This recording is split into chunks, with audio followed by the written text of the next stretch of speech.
درود به همه دوستان عزیز، امیدوارم حالتون خوب باشه. این اولین برنامه یوتیوب من هست که در رابطه با دنباله‌دار اطلس برای شما صحبت میکنم. امیدوارم که با من همراه باشید.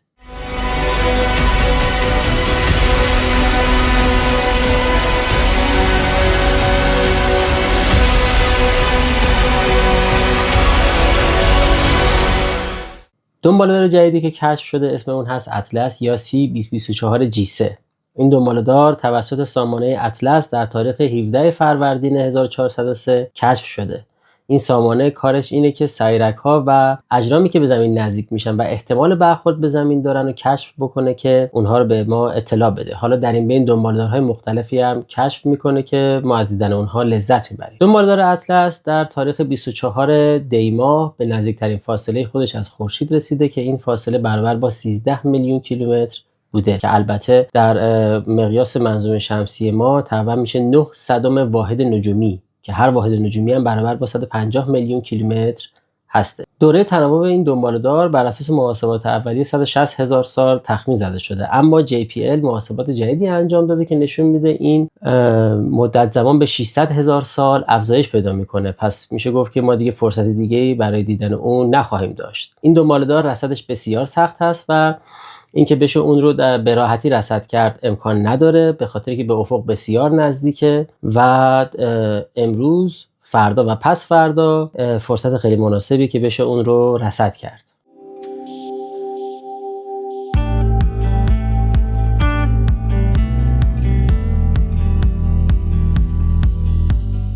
با هم دیگه وضعیت رصدی دنباله‌دار اطلس رو یک چکی بکنیم که ببینیم اصلا چجوری میشه اون رصد کرد، آیا اصلا قابل دیدن هست یا نه. این تصویری که میبینید با نرم افزار هست، نرم افزار اسکای مپ، یک نرم افزار قدیمی هست که ولی هنوز در محاسبات رصدی و دنباله‌دارها بسیار قوی عمل میکنه. لحظه قرب خورشید رو داریم برای امروز 26 دی ماه و ساعت 17 و 15 دقیقه خورشید غروب میکنه. خب دنباله‌دار در این زمان بخوایم با نرم افزار ببینیم ارتفاع اون چیزی هولوش 6 و 48 دقیقه، 6 درجه و 48 دقیقه قرصی که میشه تقریبا هولوش بگیم همون 7 درجه از افق فاصله داره. خب دنباله‌دار باید بذاریم تقریبا 20 دقیقه برای که بخواید عکاسی کنید ازش. 20 دقیقه تا 25 دقیقه بگذره ما ساعت 17 و 35 دقیقه رو مشخص میکنیم. در ساعت 17 و 35 دقیقه خورشید به زیر افق رفته. اینجا خط افق هست و اینجا آسمان بالای سر ما هست، بالای افق هست در اصل، و در اینجا ارتفاع دنباله‌دار به چیزی هولوش 3 و نزدیک نیم درجه میرسه. پس دنباله‌دار بسیار دیدن اون سخته، رصد کردن اون بسیار سخته و شما نیاز به ابزار رصدی درست و آسمان بسیار تمیز و پاک و افق بسیار پاک نیاز دارید که بتونید اون رو رصد بکنید و از اون بهره ببرید. خب در این لحظه دنباله‌دار دیدنش خب همونجوری که گفتم بسیار سخته. ما میگیم تقریبا برای ساعت 17 و 45 دقیقه رو در نظر میگیریم که تقریبا میشه نیم ساعت بعد از غروب خورشید در افق، نیم ساعت بعد از غروب خورشید که دیگه هوا تاریکی خوبی میره برای که بخواید عکاسی کنید ازش. ارتفاع دنباله‌دار چیزی هولوهوش 2 درجه هست، 1.5 درجه هست.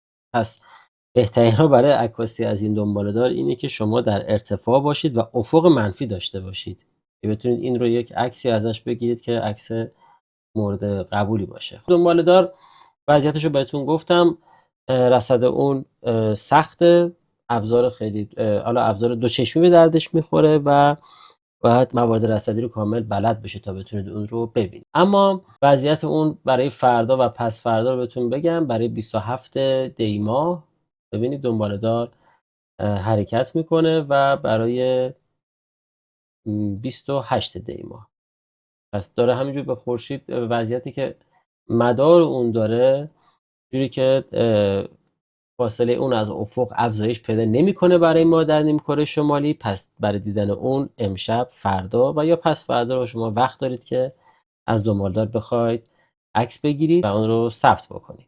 امیدوارم مطالبی که براتون گفتم به درتون بخوره و این دنباله‌دار رو از دست ندید برای عکاسی کردن و رصد کردن از اون.